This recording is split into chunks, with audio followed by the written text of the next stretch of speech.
सोनला पुरवा से अइले सोनरिया भैया, ले अइले सोनवा बेसही जी।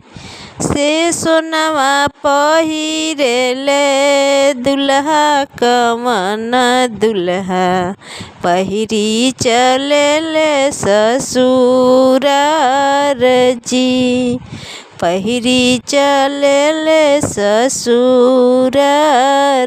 जी। सासु अलारी पूछे, सरहज दुलारी पूछे, बसी बाबू आजू के राती जी।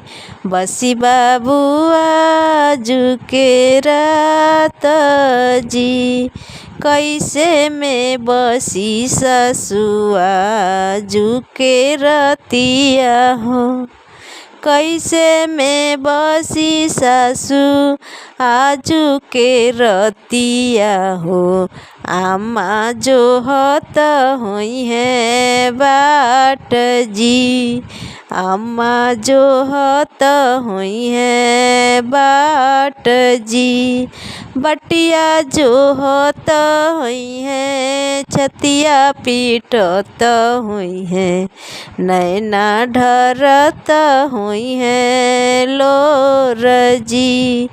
नैना ढरत हुई है लोर जी। सोनला पुरवा से अइले सोनरिया भैया, ले अइले सोनवा बेसही जी।